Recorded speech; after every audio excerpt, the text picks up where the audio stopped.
मैं अभिवादन करता हूं, धन्यवाद करता हूं, क्योंकि लोकतंत्र का चौथा स्तंभ है और बहुत महत्वपूर्ण आज के समय में।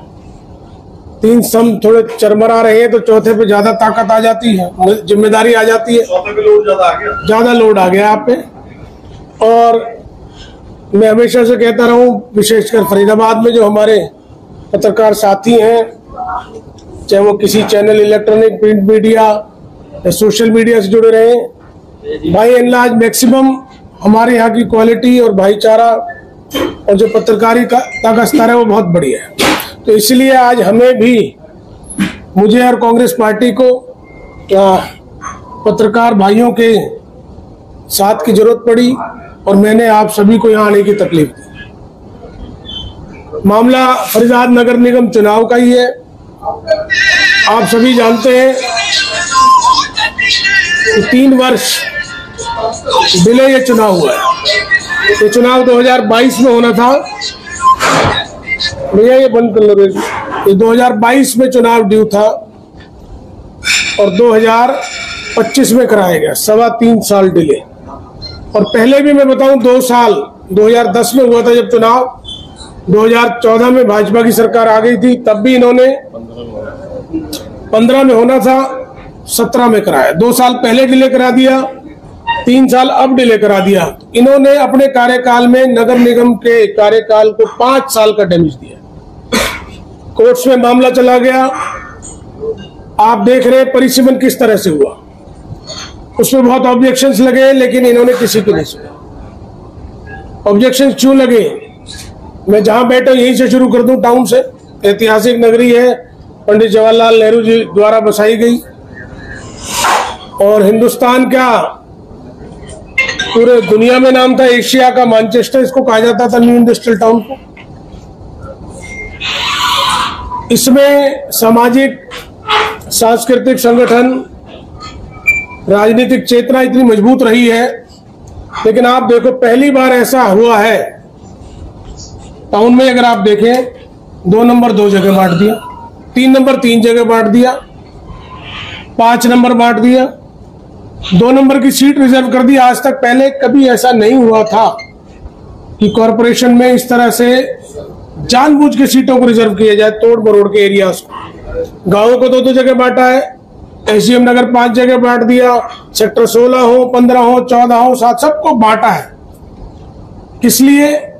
कि अपने चहेते लोगों को कॉरपोरेशन में लाभ दिया है। कि कॉरपोरेशन के मेयर का डायरेक्ट चुनाव 14, कम से कम समय दिया जाना चाहिए था, 1 महीने में 14, और उसमें प्रक्रिया है, आवेदन 2 हफ्ते भी नहीं दिए, तो वो पहले करना चाहिए था। 14 लाख से ज्यादा मतों का चुनाव है, पर चूंकि इनको ये है कि कांग्रेस विपक्ष में है, ये सरकार का उसमें था। आज सफाई में 381वें नंबर पर है देश में।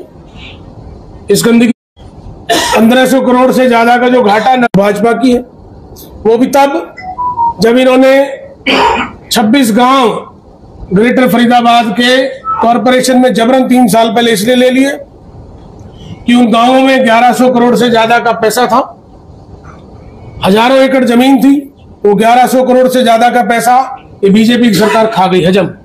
वो गांव आज बदहाल है, सफाई तक नहीं होती, कोई काम नहीं होता वहां, बल्कि कोई मकान बनाने लगे उन गांव में तो नोटिस और जाने लगे।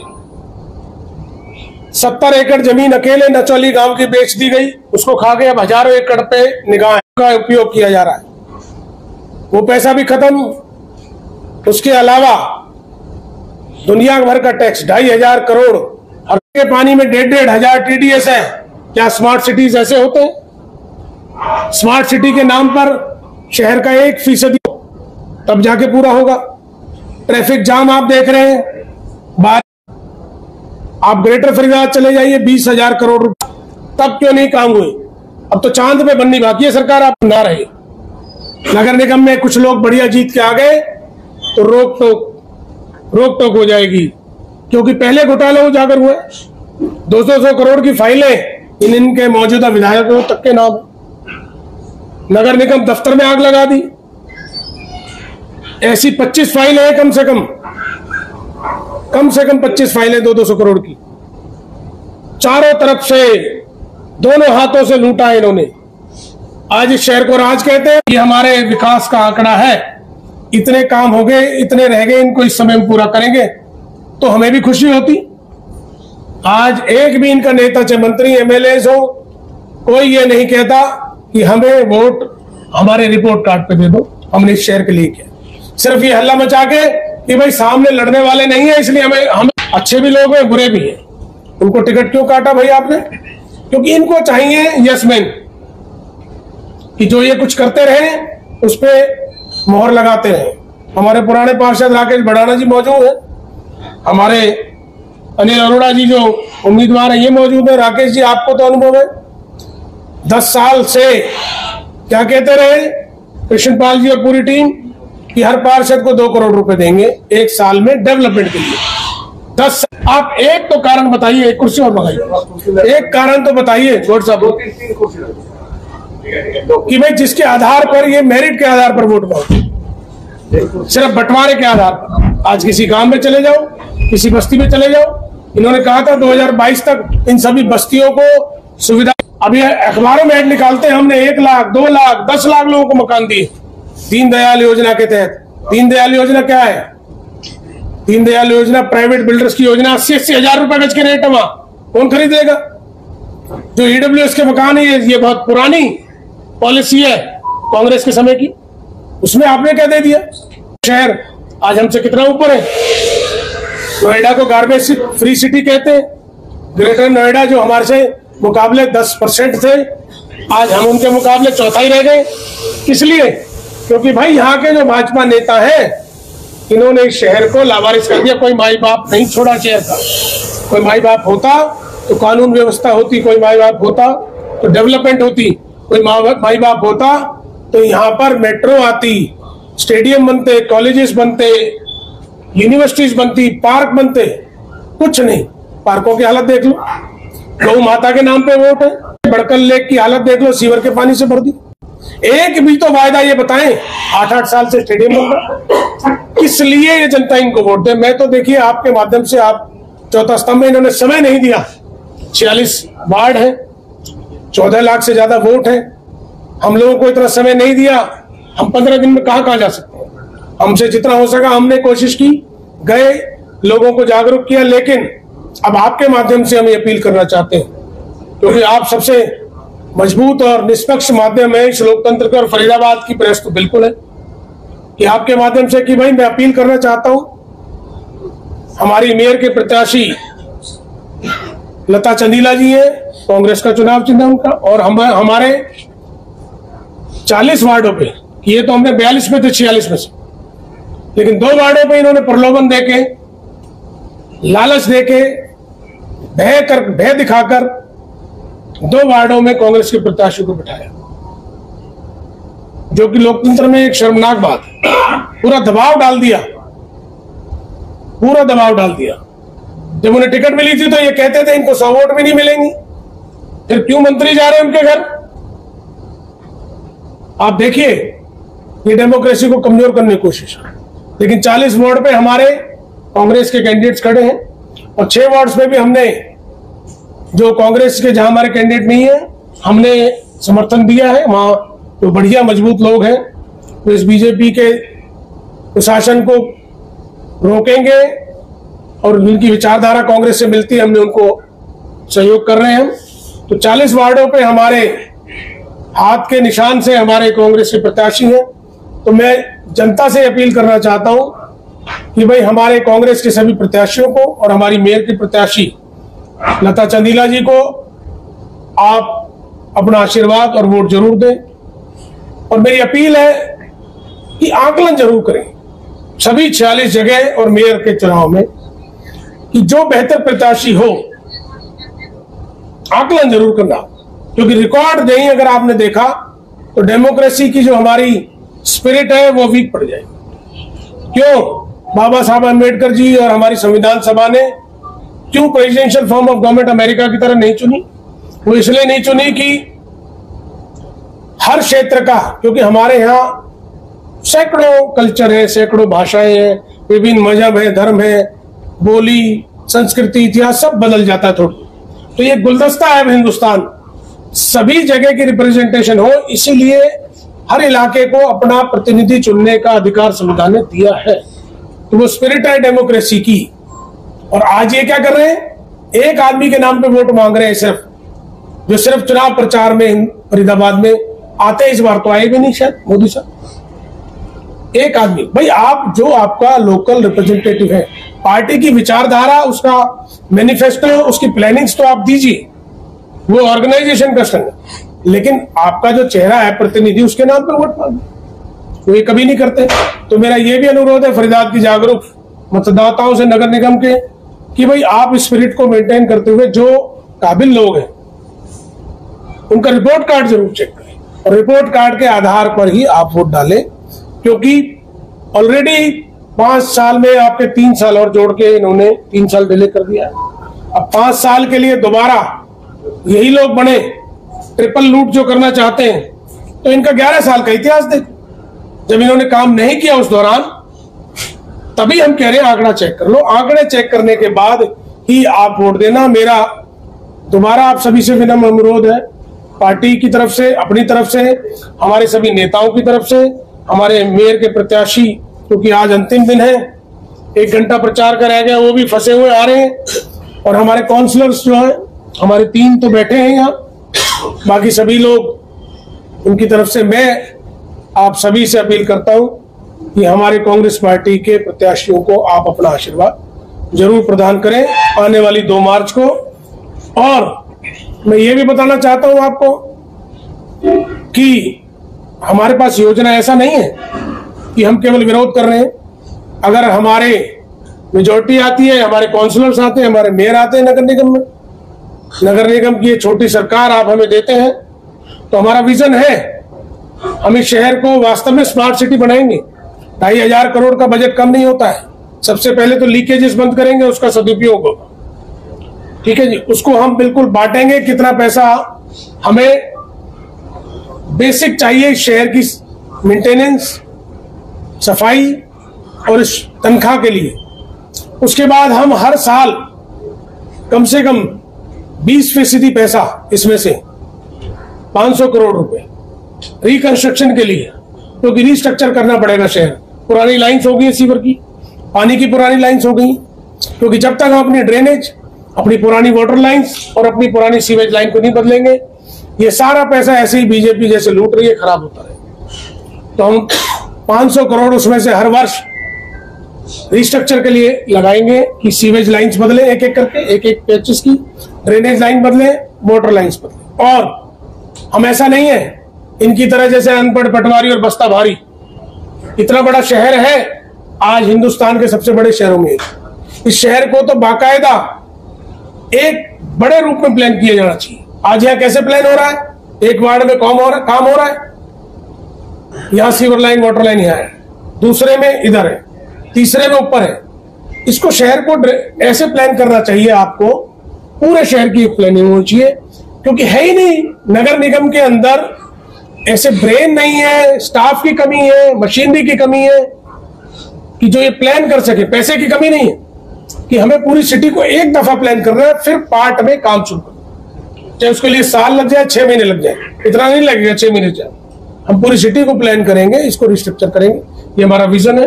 हर व्यक्ति को साफ पानी मिले। ये TDS 1,500 2,000 हो रहा है, कैंसर की निशानी है, स्किन प्रॉब्लम कर रही है, आंखों की प्रॉब्लम कर रही है, बालों की प्रॉब्लम कर रही है। साफ पानी की व्यवस्था करने का कार्य हम करेंगे। अब जहां वाटर सोर्स खराब हो गए और वहीं से पानी आप ले रहे हैं, तो आपको ये पॉलिसी बदलनी पड़ेगी। आज रेनीवेल से आप ले रहे हैं, यमुना का पानी खराब, आपको चेंज करना पड़ेगा, दूसरे ऑल्टरनेट सोर्स लाने पड़ेंगे। हम उस पर भी काम करेंगे, ड्रेनेज सीवेज वाटर पे करेंगे। पूरा जो रोड्स का हमारा प्लान है उसको ठीक करेंगे। आज सारी रोड टूटी पड़ी, ट्रैफिक जैम हमारे यहाँ लगता है, रोडों की वाइडनिंग है, पार्क हमारे नहीं बने हुए, उनको बनाए। 1 साल में हमारी सरकार बनती है, 1 साल के अंदर आपको फरीदाबाद में परिवर्तन महसूस हो जाएगा। नौकरियां आप देखिए नगर निगम में सारी जगह खाली है। सफाई कर्मचारी होने चाहिए 12,000 है, 2,500। अब 2,500 सफाई कर्मचारी आउटसोर्स करते, घोटाले में पैसे खा जाते हैं। तो ये पैसा जाता कहाँ है? हम इन सब चीजों को ठीक करेंगे, हमारा विजन है। हम पूरी टीम के तहत काम करेंगे। हमने अपना मैनिफेस्टो जारी किया है, उसके तहत काम करेंगे। फरीदाबाद को हम सबसे बेहतरीन नगर निगम, अगर आप हमें मौका देंगे तो हम हरियाणा में इसको नंबर 1 नगर निगम बना के देंगे। ये मेरा आपके माध्यम से फरीदाबाद नगर निगम के मतदाताओं से, उनके नागरिकों से ये मेरा विनम्र आग्रह है और मैं उन्हें यकीन दिलाता हूँ। धन्यवाद। जय हिंद। विजय जी, जो भाजपा के जनप्रतिनिधि है वो मंच से कह रहे हैं कि अगर जनता ने विपक्ष का पार्षद या मेयर बनाया तो उनके काम नहीं करेंगे। मैं यही तो कह रहा हूँ, इनकी आदत धमकी की हो गई है। तो आप जनता को कैसे सेटिस्फाई करेंगे? क्यों नहीं काम करेंगे भाई? अगर आपका पार्षद बनेगा तो जनप्रतिनिधि में ताकत है, जनप्रतिनिधि के पीछे जनता की ताकत है। कोई भी व्यक्ति, सरकार अगर ये कहे कि मैं विपक्ष के आदमी का काम नहीं करूंगा, ये बेईमानी है और उसको कोई अधिकार नहीं है कहने का। अगर जनप्रतिनिधि बन के आता है, राकेश बढ़ाना जी बन के आए थे और ये विपक्ष के पार्षद थे। कांग्रेस के सिर्फ 3 ही तो पार्षद थे, उनमें से एक है। इन्होंने अपने वार्ड के लिए कितना काम किया है कि रोक भी नहीं पाए। क्यों? जागरूक है, इनको मालूम है अपने अधिकार कैसे होते हैं। सैनिक कॉलोनी जैसी बड़ी कॉलोनी को कॉरपोरेशन के अंदर इन्होंने ट्रांसफर करा दिया। ये इनकी और राजू जी की और उनकी टीम की मेहनत। आदमी काम करने वाला होना चाहिए। जितना दम गाड़ी में उतना दम ड्राइवर में भी होना चाहिए। कितने पार्षद आपको जीत कर आएंगे? देखिए, हमें 10 दिन बाद गिनती करेंगे, लेकिन पिछले चुनाव में हम और कॉन्फिडेंस में भी थे और हमें इतना अंदाजा भी नहीं था इतना बड़ा ये छल करेंगे। हमारे सभी लोग जागरूक हैं। मशीनों पे पूरी हमारी टीम्स, टेक्निकल टीम्स, तो उसकी सुबह चेकिंग भी करेंगे और उनकी रखवाली भी करेंगे। विजय जी, मंत्री कृष्णपाल पूजन ने कहा है कि जितने भी पार्षद उम्मीदवार खड़े किए हैं वो सारे बलि के बकरे बनाए गए और 47 कमल खिलेंगे। देखिए, ये उनका अहंकार है। चौधरी महेंद्र प्रताप के सामने ये बलि का बकरा आ गया, वजीर के सामने प्यादा आ गया है, यही कहते थे लोग। लेकिन वो उस चुनाव को जीते और खबरों में हेडलाइन बनी कि प्यादे ने वजीर को मार दी। तो इस तरह की अहंकार की भाषा उनको नहीं कहनी चाहिए। कोई भी वटवृक्ष पहले पौधा ही होता है, इस तरह की भाषा शोभा नहीं देती। आप एक पेयजल की बात कर रहे हो, उसी में पानी, स्वच्छ पानी देने की बात है, तो विधायक नरेश नगर निगम में टैंकर नहीं है। सफाई करने की मशीन जो है ना, सुपर सकर, जो सीवर साफ करती है, 40 लाख का किराया उसका। 10 मशीन है, 4 करोड़ किराया भर रहा है नगर निगम, मशीन भी नहीं है। अभी का सर्कल पत्र जो आया है उसमें कहा जा रहा है कि युवा मुक्त करेंगे शहर को। तो 10 साल क्या किया इन्होंने? 10 साल क्या किया? 10 साल तक ये कूड़ा डालते रहे। कमाल। आपने अभी कहा भाजपा 8 साल बाद चुनाव करवा रही है और आप ही ने कहा कि हमें चुनाव लड़ने के लिए पर्याप्त समय, कम से कम 2 महीने मिलने चाहिए भाई। मेयर का चुनाव है, 2 महीने कम से कम दो। प्रत्याशी 14 लाख वोट है, क्या रीजनेबल बात नहीं? मैं तो कह रहा हूँ 2 महीने कम से कम देने चाहिए थे कि भाई हम 2 महीने देते हैं, आप लड़ो। 25 दिन क्यों दिए? क्योंकि ये सरकारी मशीनरी का दुरुपयोग करना चाहते हैं। प्रत्याशियों के चयन में कुछ जगह चेहरों के चयन में कांग्रेस ने चूक बरती है। देखिए, मैं ये नहीं कह रहा कि हमारे सभी चयन ठीक हैं, लेकिन हमने मैक्सिमम जगह अच्छे चेहरों को उतारा है, अपने मजबूत कार्यकर्ताओं को उतारा है, कांग्रेस की विचारधारा को आगे प्रमोट किया है।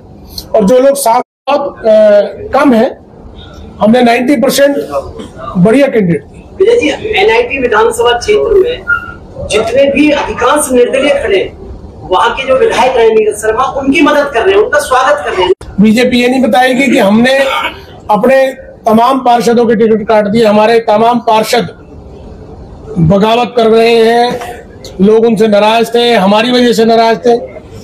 काम की बात नहीं करेगी हमारे संगठन पे। हमारा संगठन नहीं बनाई तो जग जाहिर है, इसका नगर निगम से क्या मतलब है? बात करें नगर निगम, हमारे संगठन नहीं बना, हमें मालूम है उसका खामियाजा हमें पिछले चुनाव में उठाना पड़ा है, आगे हम उसे बनाएंगे। विधानसभा चुनावों के बाद कुछ कांग्रेस के प्रत्याशी जो हारे थे, उन्होंने ईवीएम का वो करा जी, ईवीएम से हम हारे। अब क्या मानते हैं कि 10 दिन का गैप है? देखिए, मैंने भी हाईकोर्ट में पिटीशन डाला है। उसका कारण है